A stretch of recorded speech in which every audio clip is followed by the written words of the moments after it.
my sleep.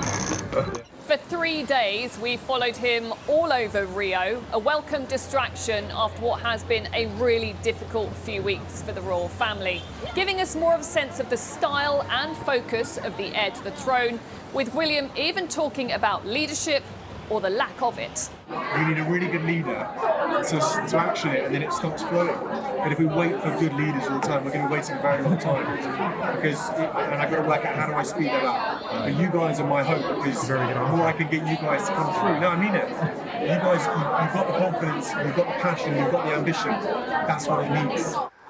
Travelling around with him, you really get a sense of how he wants to do things differently, and a lot of that means getting out to remote communities. So we're going to try and not get run over. Look, you've got all the bicycles and the little rickshaws around, and that, in a way, is the brilliant thing when you come on these royal tours, is they try, even though we're all travelling with Prince William, they try to keep it as low-key as possible, and you get the sense that they don't really know that he's coming. But what is brilliant about coming somewhere like this, to this more remote island, is it's all about the pictures and trying to hammer home really that strong environmental message and the whole reason, really, that he's come to Brazil. He defends the ecological protection.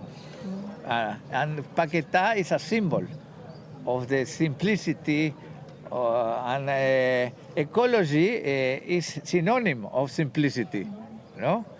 This is the reason I think he came to Paquetá. We all keep talking about his uncle, Andrew, yes. Once Prince Andrew. Is that a story that people have talked about here? I wrote about it here. And everybody's very surprised that someone who was born as a prince was taking off the title of a prince. That's something he was born. But it was a surprise. Holding off the negative headlines did appear to be working, though, as he head into that important day of his Earthshot Awards. The palace will be absolutely delighted about how the last few days have played out here in Rio. They have managed to hit every big picture moment that they were aiming for at the start of the trip. The problem is, when you're a member of the royal family, there is always the occupational hazard of what may happen in other parts of the world.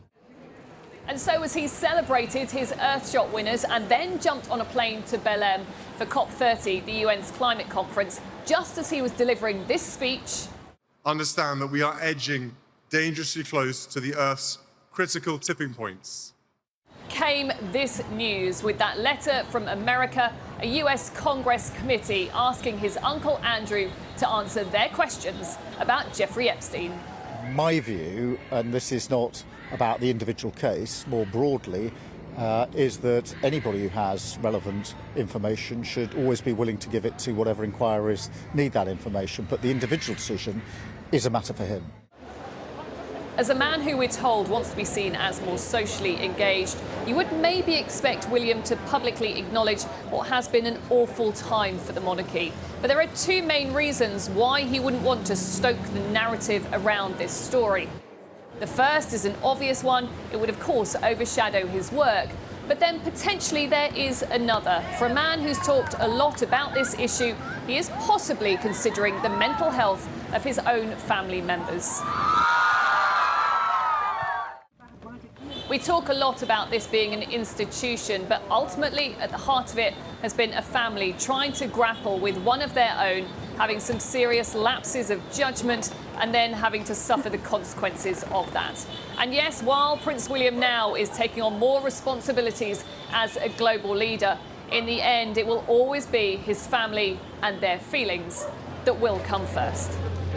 Rhiannon Mills, Sky News in Rio.